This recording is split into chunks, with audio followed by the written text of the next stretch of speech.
So I'm here speaking with the amazing Lorne Balfe. Lorne just finished, uh, I'll be cheesy, his most impossible mission yet, scoring Ethan Hunt's Cheese is good. Cheese is good. I love cheese. With Mission Impossible Fallout. Of course, you know Lorne from so many other things, such as Genius and The Crown, and um, working with Hans and Terminator and everything. Pretty much, you're working nonstop. But thank you, Lauren, so much for talking today. My pleasure, Guy. Lovely talking to you. Yeah, so we haven't spoken in a while. I would just kind of refresh maybe people who are listening maybe for the first time. Kind of talk about your background and trying to remember that point in your life when you decided to veer on this path as a career choice. When did you decide, okay, composer, my life now?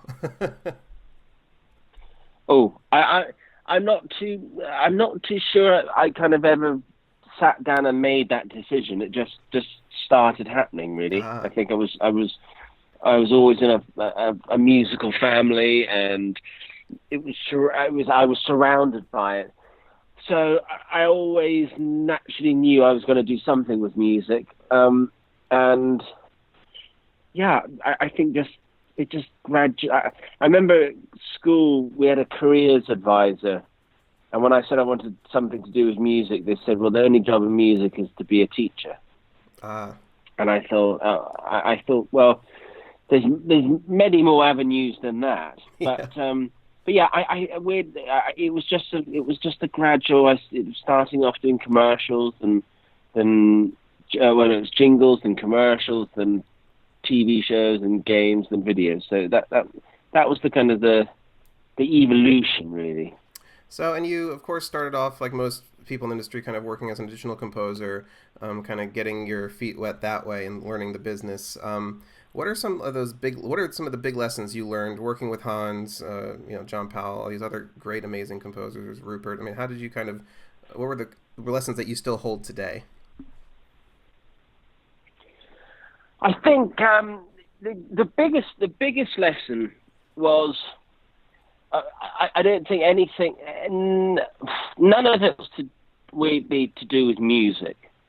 It was the filmmaking process, Mm, and I think one of the biggest things I learned from Hans really was learning that ability to, when your cue gets kicked out and you've spent like a week of no sleep writing something that you think fits, and then being told that it doesn't work. I think then you've got two ways to look at it. You can either go in an opposite reaction and just switch off and be either upset about it or angry about it. And I always remember him just saying that as soon as you do that, you no longer listen to mm, what they're saying. So right. you, and I think that's just a very important thing. And now if it's not liked, you then have to focus on trying to figure out why it's not liked and how to improve it. So that was that, and the whole conduct of working in film is something that I learned a lot from all of them, really, because it's nothing you learn at film school. Yeah, yeah. Film music classes, or if you go and study film music at college, I don't really think it teaches you anything. I don't know. Out of everybody I know that has studied it, the majority of the skills they've learned is of no use. So, It's yeah. so So it's kids, if you're listening, don't go to school. No.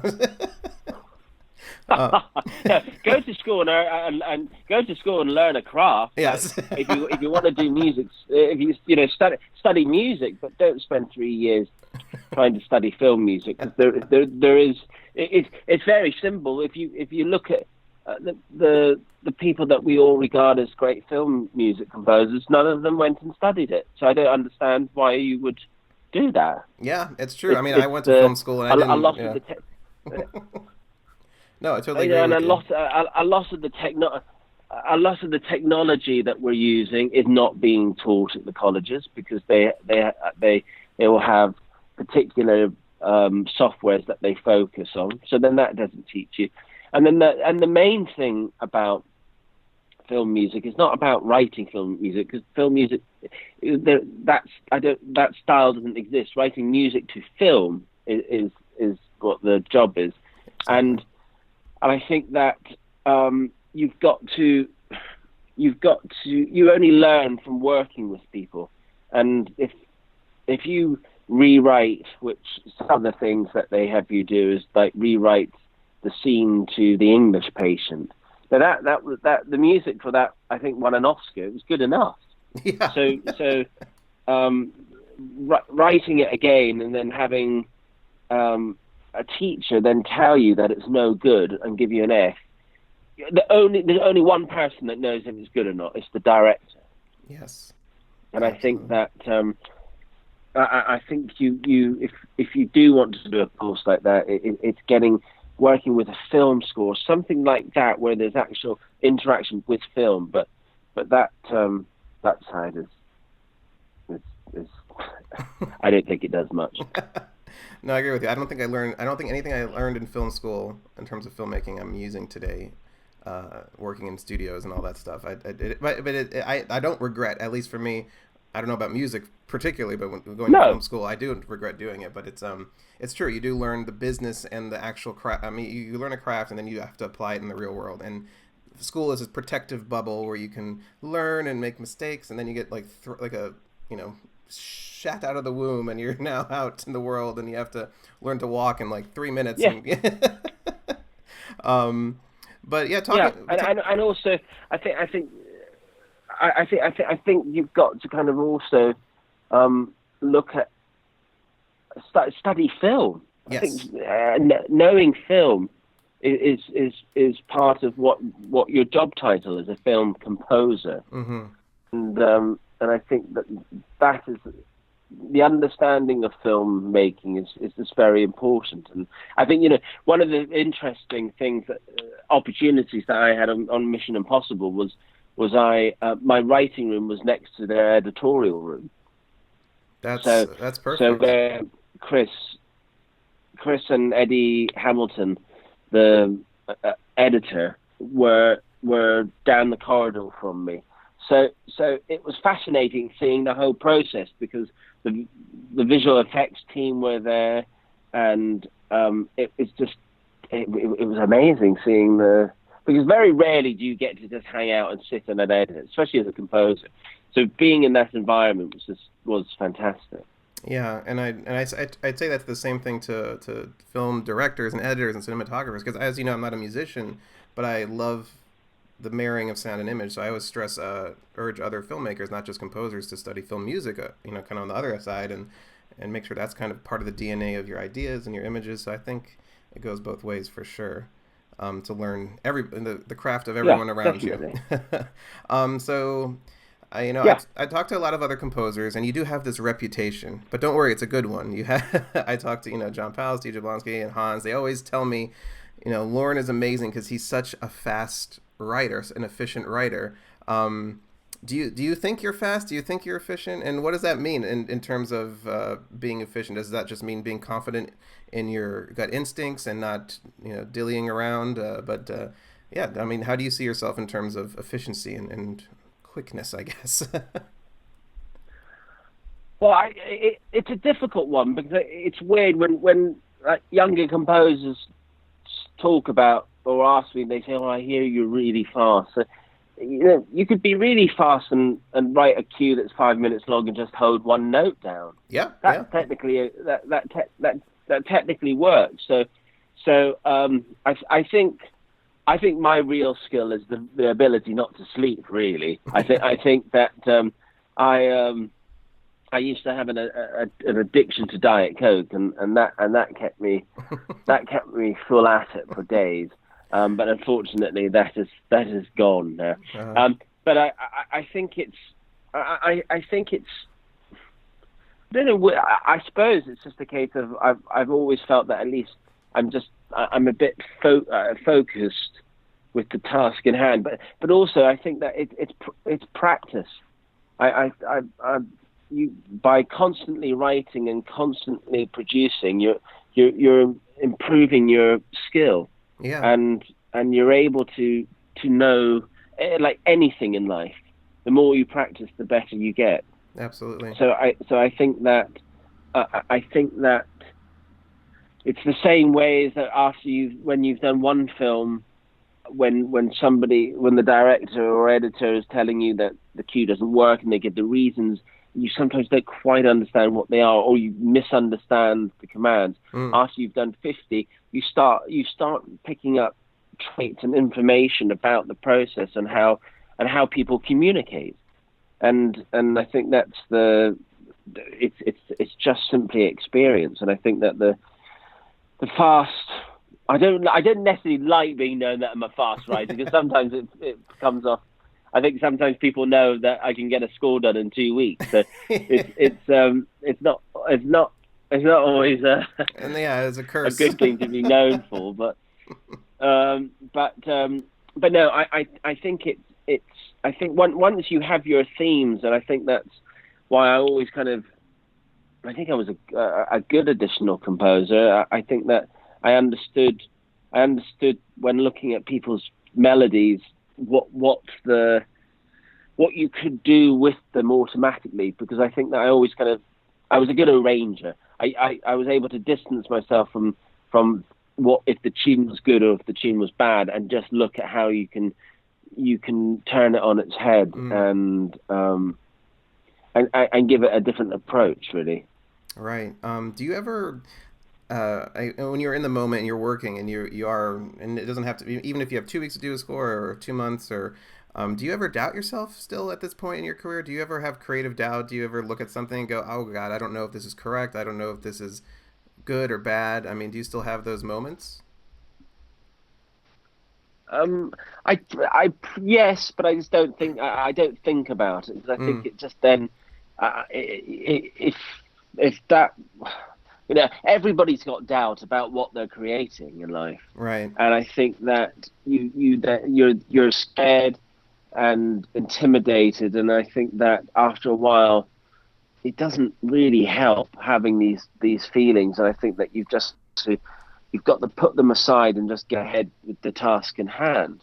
And that I know some people that just sit and just worry about what they've written, and spend ages going, oh, I don't know if it's good, and at the end of the day, there's only one person who knows if it's good or not, and it's the director. Right. So don't worry about it. Just do it. Do what you feel. Do what you feel is right and what your gut is telling you. Absolutely. And then it may be put in the bin, or it may be good, but at least then you've done it. And I think that it's keeping your ideas and keeping the music locked up, and doesn't help you progress in the project. So I've always been one for, if I've got an idea, and even if it's not fully polished, is to just get it out into a musical format, so that at least you can present it and talk about it. Absolutely. No, totally agree. So let's. I do want to talk about some other projects that have happened since we last talked, but I want to dive right into Mission Impossible. Yeah. So let's talk Yes. about Mission Impossible Fallout. Talk about, I guess, getting hired on this movie, because you're working with Christopher McQuarrie for the first time, working with Tom Cruise Yeah. for the first time, as a producer. Yeah. And so what were those kind of initial meetings like? And clearly Chris and Tom, they wanted to make a completely different feel for this film. And so what were those talks like? And what did they want from you as the composer?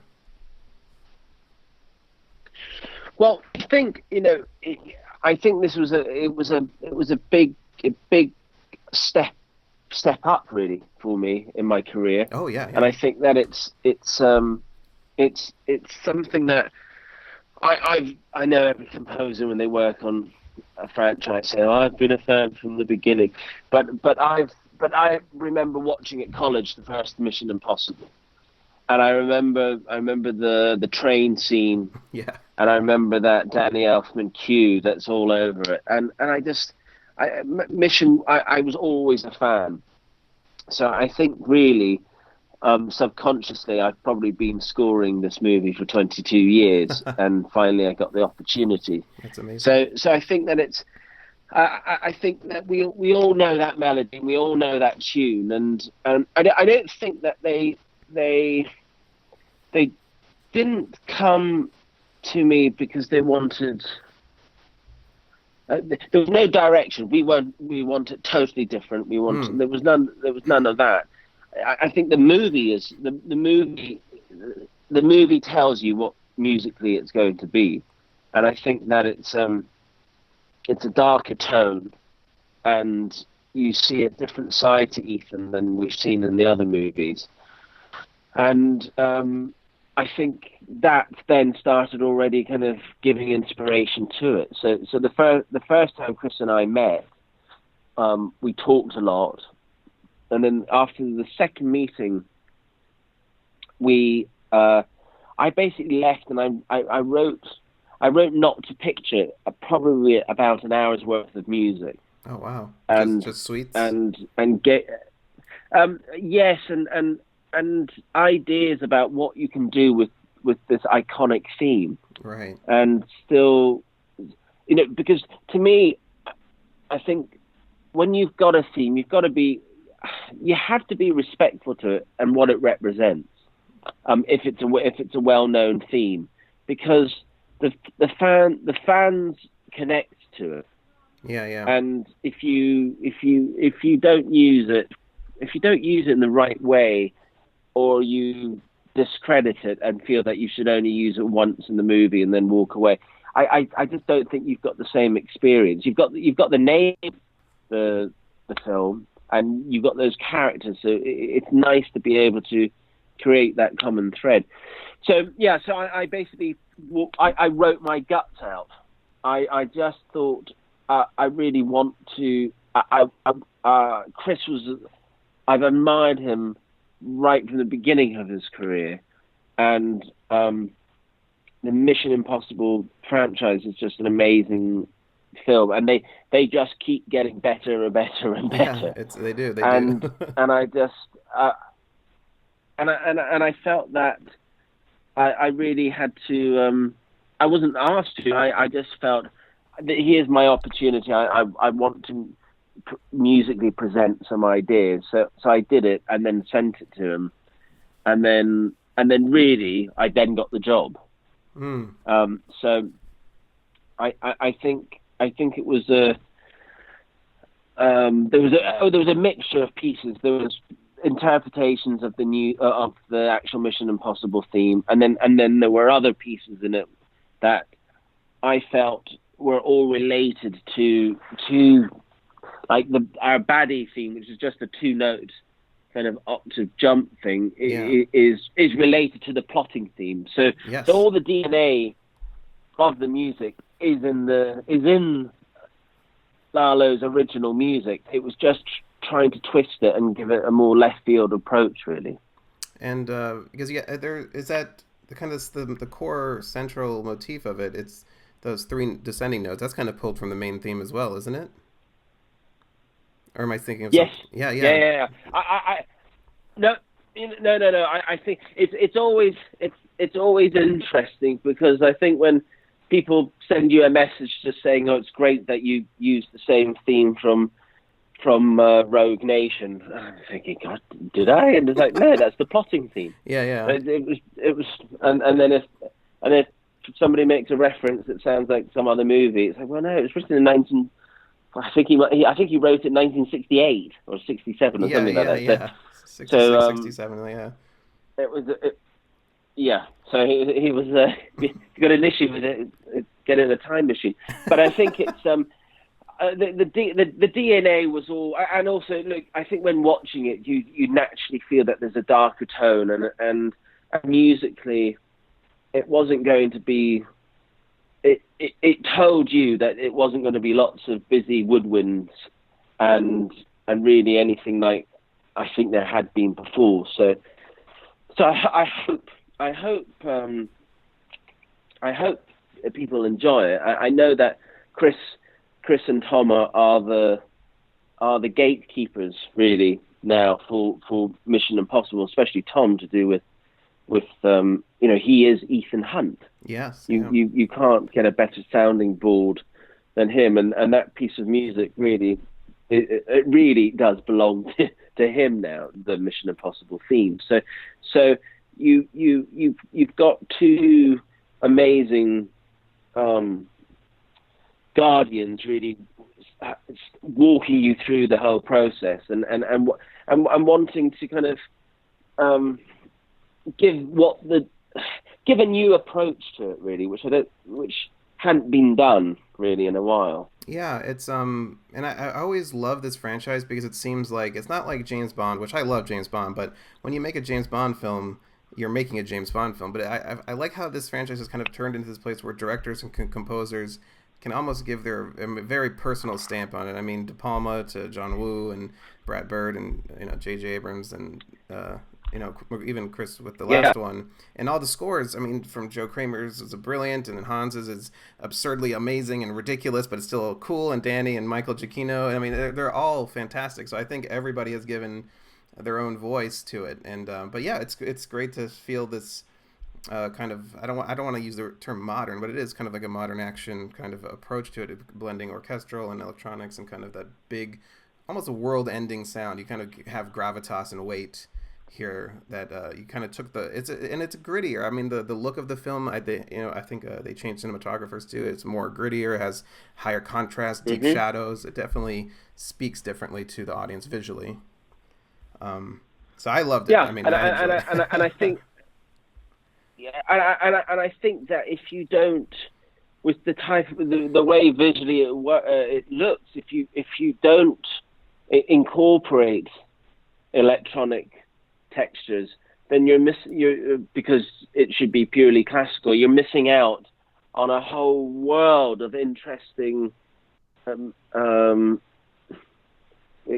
just missing out on interesting colors that you could be incorporating into your score. Yeah. So I think that you've got to not worry about whether it's just an orchestra playing it like there was in prior movies, and you've got to use everything at your disposal.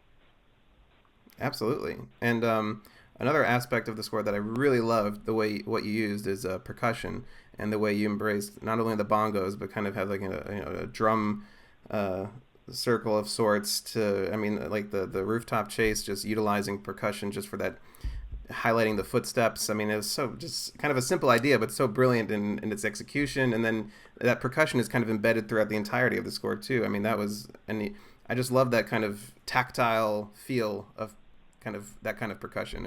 It was really great. Well, the thing is that that came. The thought of the percussion really came from the TV show, because the TV show has always been very, very rhythmical. Yes, yeah. And I think that the bongos was always a very featured instrument in the TV show, and I think that's why I thought the percussion route it would be an interesting color to it, and I think that it's not normal to get 12 bongo players. It's not normally it's one and that's it. So finding 11 was pretty hard, but I think that it was just it's an interesting sound, and again it's a hint back to the origins of Mission Impossible, but it's just again just taking it to another realm, and I suppose it's the same as having the choir singing Mission Impossible for the end credits in Latin. Yeah. It's just a bit of fun, and I think that's the great thing about Mission Impossible, is that it's serious, but you can afford to have fun. Yes. And there were so many, and that's the thing I loved about this movie. I was able to balance that tone so well. There were so many kind of laugh moments, not like ha, but just kind of tension relieving moments throughout, especially in the third act. And and the audience was into it. I mean, people were kind of laughing and clapping, and you could feel it. And I also loved another thing you used, a kind of a trickling piano. It was almost like a breadcrumb trail of following, like something's not right, but you find out what it's hinting at towards later. No spoilers or anything, but I really liked the way it kind of gave this espionage, I don't know, feel. I really liked it. Good. Well, in the interesting thing again, that kind of a retro feel nod back to the TV show Yeah. of the '60s, but not trying to be not trying to be pastiche about it. Yeah. Trying to Yeah. take just trying to take that theme, imagining if that theme was written today, what do you do with it? And I think that it's very easy to go down that kind of the spy espionage type of music.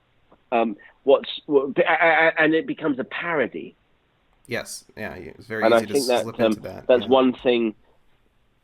Yeah, and that's one thing that this movie is not. It's not a parody, and I think that musically, I think when you take some of the music from the prior movies and kind of put it to this one, they just don't work. It's shot differently. The pace of it's different. And also the interesting thing about working with Chris is the fact that he doesn't use temp music. Yeah. That's So amazing. the whole process, it's a major relief in life as a composer. But the temp was our music. So right from the beginning, from talking and not writing to picture, where I was able to start creating our actual soundtrack, and it meant you were able to constantly be experimenting with it and keep evolving the score with new colors and new textures. And that's what I felt and I was going to say this before you mentioned that, because as an audience member, it almost felt like the music was kind of informing the edits and informing the camera movements, and in a way that it felt so baked into the genesis and DNA of it. Whereas traditionally, a score comes in at the last second; it's kind of painted over the locked picture, or hopefully locked picture, but sometimes things change. But the fact that, I don't know, it just felt so baked into it. Like, I mean, the Paris Escape from Paris scene is, I think, one of the best action scenes, and for you, one of the best action cues I've heard in such a long time. And just the arc of it, I mean, it's just beautifully Thank you. crafted. It's just crafted. It just takes you. It has like a 3-act structure just for that action scene, and it just takes you from start to finish in just beautiful way. I mean, it's so exciting and thrilling. Well, but what's really interesting is that and what's joyful about great filmmaking is that ability to have time and step back and go, how can it be improved? Yeah. And I think that I suppose that's the difference between great filmmakers and good filmmakers. It's being able to step back from it and know how to improve the story, which Chris and Tom just do, and they know what they know what I think what the audience wants to see. Yeah. So I think that the action cues, and also I think one interesting thing about this whole project also has been Cecile, who was our music editor on the project, just did amazing work. Right. And I've been, I think, really properly writing on it for maybe 8 or 9 months. But Eddie, the editor, Chris, Cecile, and I really all worked as a complete team to create the soundtrack. Yeah, and I think that it's just.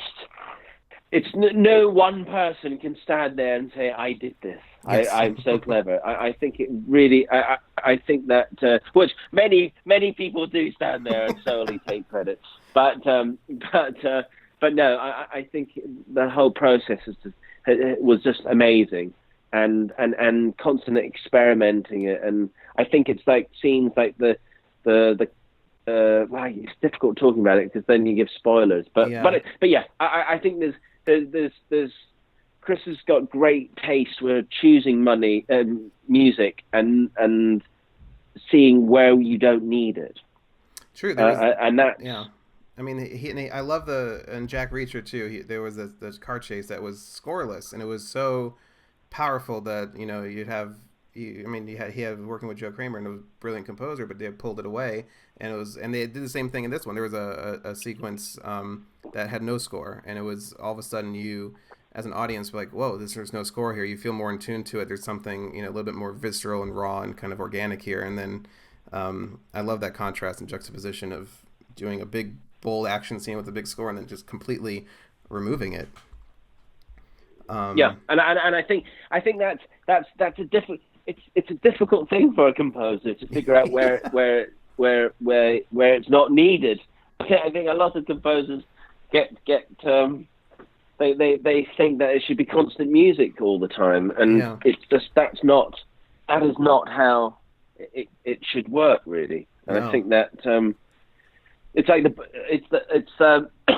bathroom fight. Oh yeah, it's just amazing. That's one of the best action scenes I think I've ever seen in my life, and I wish I could say it's because of the music, but there is no music in the scene. It's true. So it's I cannot credit cannot be taken. Unfortunately. Yeah.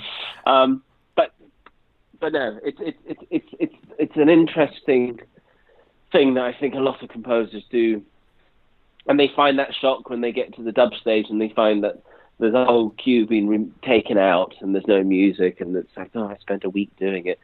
But that's part of the whole process. Yeah. It's not about the music, it's about the film and story for sure. But you also got a few scenes where you were just that they pulled everything out except for the score, and I love those moments. There's a little bit of not a flashback, but kind of an envisioning scene, and that's completely 100% score. The steps ahead part with the boat when he catches him. I mean, they drown everything out. It's just the score. I mean, there's these moments there. I'm just like, yes, this is amazing. I love it. So you did get full center stage for a little bit. Yeah. Oh well. Yes, totally. I think it's. But again, Chris chose his moments. Yeah. And chose where that made sense, and it really did, because I think during that the boat scene, it was weirdly enough, that was originally a different piece of music. Really? And I think that we kept watching it, and I think it was Eddie and Chris's idea to here's a good opportunity actually to have a bit of fun, and that's where the concept of the snare drums and the plot theme. Yeah, the plot theme. Going full tilt.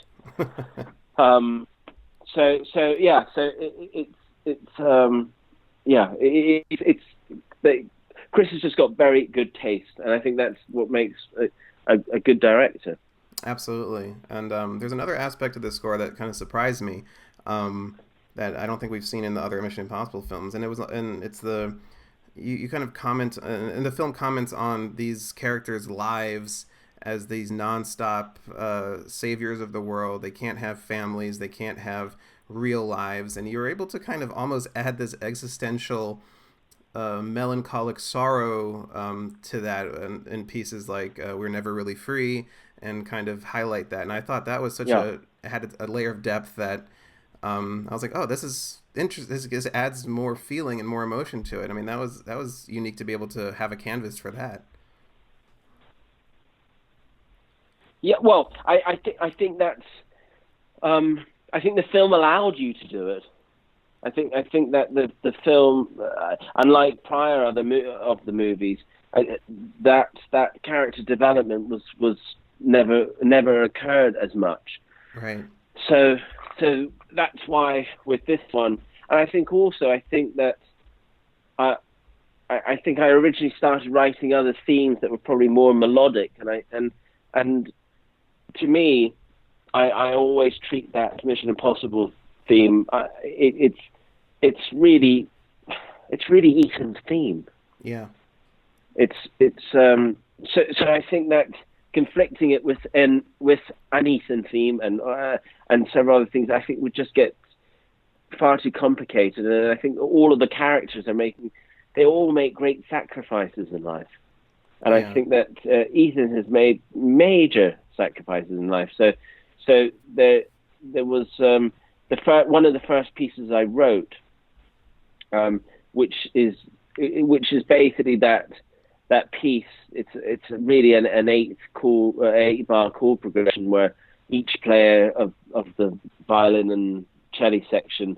It was a technique that we were experimenting with. So as soon as they finished playing their note, they just stopped playing, and then would come in. So the sense of waves were coming in and out of the piece of music, and that was something that I had written after Chris had talked about what Ethan's journey was in this movie, and so it was kind of not written to picture. And then it ended up, I'd get called to, pop by the edit. I come in and they'd place it in a scene, and where I would never have thought of it. I would have thought, that could be played as an action scene. So it just allowed constant experimentation. Absolutely. So looking at, maybe not just Mission Impossible, but kind of filmmaking as a whole. I mean, picture changes happen all the time, and as a movie's getting made, things are getting cut, things are getting swapped. And it's funny because I went back and I watched that first trailer for Mission Impossible Fallout, and there's a good chunk of scenes there I was like, that wasn't in the movie, that wasn't in the movie, that wasn't in the movie. So obviously you guys were massaging this thing till I think you were I remember messaging you were still working pretty much just like right up almost to the premiere. And so and when something changes, it can have a ripple effect throughout the entire film. How do you deal with that as a composer? How do you, I guess, keep everything from collapsing when a scene swaps out and you need to keep that momentum or keep that flow or transition to a different tone? I mean, is it just about going with instinct? But how do you make sure that it doesn't affect the end or the beginning? I mean, I guess it's a lot of questions I'm throwing at you, but I mean, how do you deal with picture changes, I guess, is the general. I've lost count. I've lost count. How do you do what you do? You just posed nine in a row. I think it's very like how you've just asked that question. I think somebody could regard that as overwhelming. Yeah. Or simply deal with the fact that you just can't afford to be overwhelmed by it. It's there is you just simply have to look at it as a problem, and how do you solve it? It's very much like a Lego kit, and once one piece is missing, okay, so then how do we then join it up? And I think that also sometimes I think that you have that pressure because you feel that, oh well, all that music's no longer being used, but it doesn't matter because it's really a better decision. Yeah. It's the best for the movie. So I think that another thing, picture cuts is always a hard thing for composers, and that's why I always think it's absolutely essential to have a great team around you. I think that what people don't, a lot of people just do not fully comprehend the amount of work that goes into firstly the whole film, but secondly the concept of one person doing a big movie. It's just ridiculous. Yeah. And it takes an army. It does. And I think that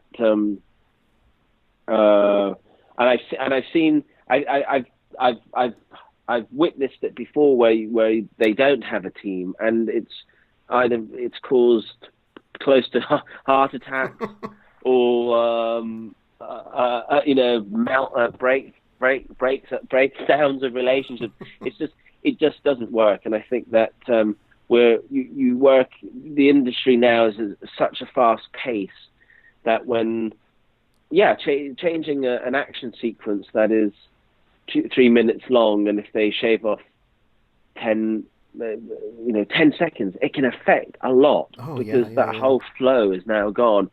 So you have to have a good team around you, and thankfully I've got Stefan and Max and Queenie, and you rely on these people. Yeah, and they're and that's what gets you.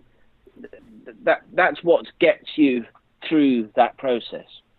So I think that when you find out that there's a new turnover, you just have to really just go, okay, I can either sit here and get stressed and panic, but that won't get the cues done, unfortunately.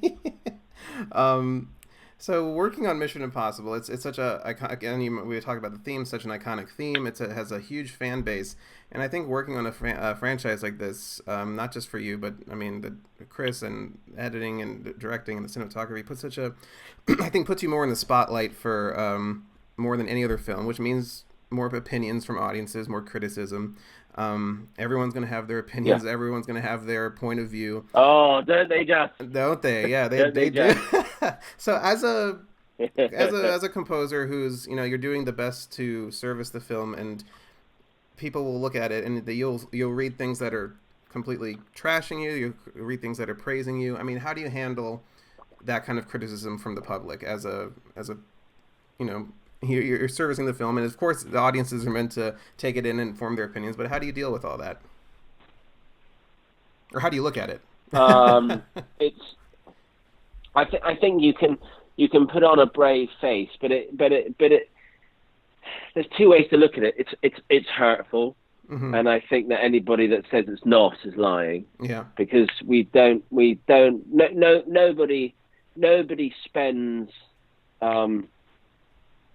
months of their life trying to delve into their it sounds over the top, but they're supposed to try to write something and believe that it's mediocre. It just doesn't work that way. Yeah. And I think that you've got, but then on the other hand, you simply have to kind of distance yourself and know that everybody's got an opinion. I'm not a particular fan of country and western music.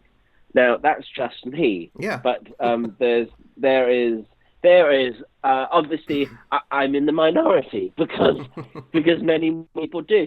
The difference is I don't waste my time moaning about it and getting angry about that music. I suppose it's just two different ways to look at it. And I think that everybody's got an opinion, and I think that when you do get into a project like this does get you more into that. I think especially when it, Joe's score was fantastic in the last movie, and I think that a lot of people were annoyed that I was doing it, and I think one of the best. Somebody sent me a message just saying, "I've listened to the score.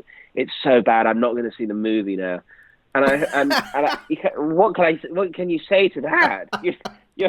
You're missing out on a great experience because you just don't like the fact that I used a Moog synthesizer in the sound.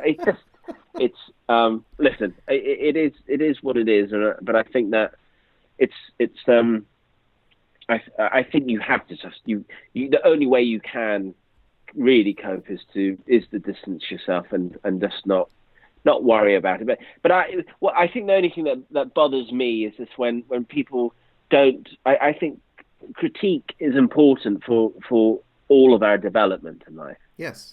And I think that when you can learn from it, and all of us, apart from the big composers, we're all still learning. We're all still trying to figure out where we belong and musically what our tone is. And I think that if you read something and and there's interesting points. You benefit from it, and it's interesting. But when somebody just simply says because they hate remote control, it's automatically going to be flushed down the loo.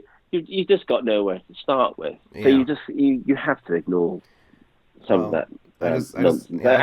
And also, you know, it's a handful of people that just constantly like to go on about it, or but you know, it is what it is. But I do think that if there was legitimate criticism, I think you take it seriously. But when it's just silly, idle, non-educated comments, it's you know. Yeah, no, I agree with you pointless. completely. And I just want to let you know, I've watched you grow as a composer from your early days, and I've fallen in love with your music, and it's been just a pleasure and an honor to see you grow as a composer and to, I mean, see you evolve, and I love your sound, I love your style. So, and I think what you did with Fallout is your best work, and well, I'm not trying to butter you up. I'm not trying to kiss your ass, but it's really, really good.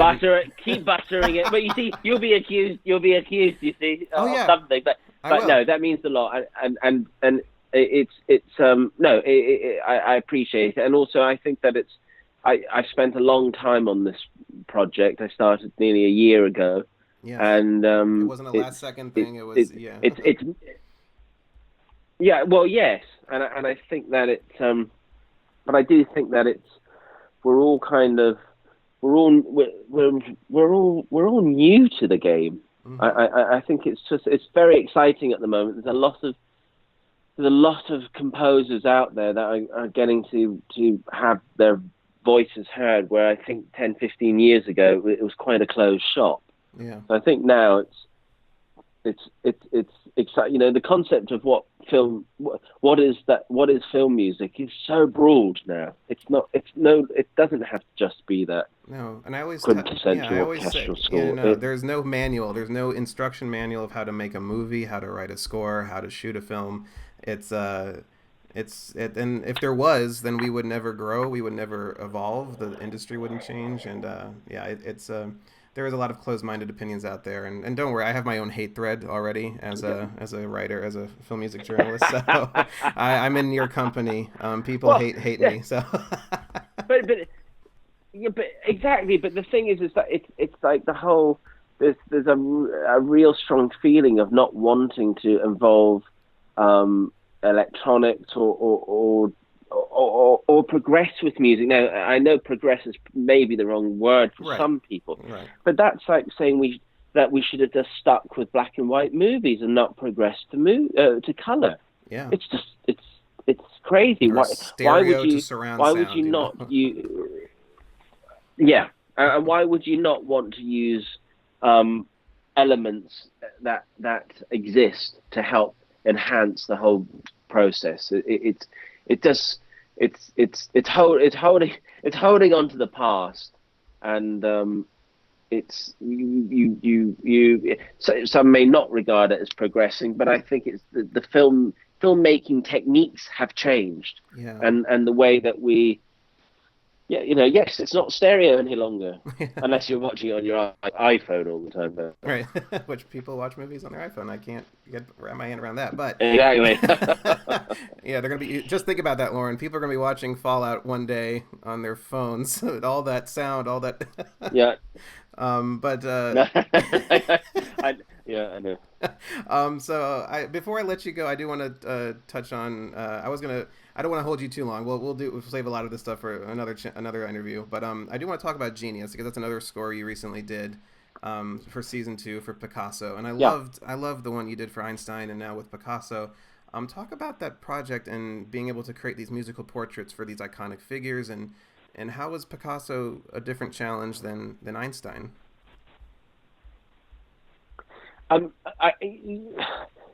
Weirdly, it's the same problem, and I think the problem is that when it's an individual, I don't think it's very you have to be very opinionated to go and say this is their soundtrack. Right. And I think with Picasso, what he was creating was so ahead of its time that musically, when I researched what music that he was listening to and what he adored, the way he heard that music was not the way everybody else heard it. His brain processed information far differently than you or I. So Yeah. so I think that's what always makes an interesting challenge. And I think also a big challenge is moving into a different season. Yeah. I think that TV is very, very hard, and I think that you having worked in the first season and we wanted it to feel like genius, but it had to be new music and a different color. So it was difficult, but it's always just hard writing for somebody who's so iconic, because then it's very, who are we to say that's their piece of music, because it's they're real. Yeah. It would be like me trying to change Ethan Hunt's theme. I have no right to. That is what we all associate with. And I think that with Pablo, it's a very difficult. It's difficult, and I think that's why we kind of, when constantly watching it and spotting it, it was to be loyal to the world of genius, but try to kind of reflect this craziness that really existed in his head. Yes. And also, and weirdly enough, that's why I wanted to use saxophone, because I think that the being purely classical just did not fit his influences, which he enjoyed, a lot of progressive classical music, traditional music, and with jazz. So it was to there was no rules to it. That's how I treated it. That's great. I mean, I love the use of saxophone, actually. I don't know, it sounds cheesy to say that it's a very colorful instrument, but it kind of, I don't know, I see, I can, when you hear a saxophone, it's very, only different notes feel like different colors. It almost feels like painting, in a way. So I thought it was a very appropriate choice for Picasso. Well, I think also I had been actually, I think around that time I had been watching, in Britain there's a show called Young Musician of the Year, and it's a BBC show, and I was listening to an amazing saxophonist called Jess Gillum, and she, I loved her tone, and I really, I just kept thinking I had her in my mind when writing, constantly. So as well as in my studio, I basically had every painting of Picasso printed out and stuck it on the wall.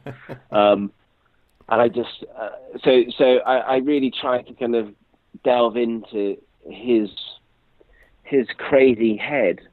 Yeah. I mean, I mean, for a composer, I mean, I think that's such a capsule of what the job is, kind of analyzing another human being and creating their musical portrait in a way. I mean, and I think you're so good at that. I mean, you're so good at, I always call them musical portraits, but what you did with Churchill I thought was really brilliant, and you find a way to create these iconic figures in a more human way. So I think I really enjoyed it.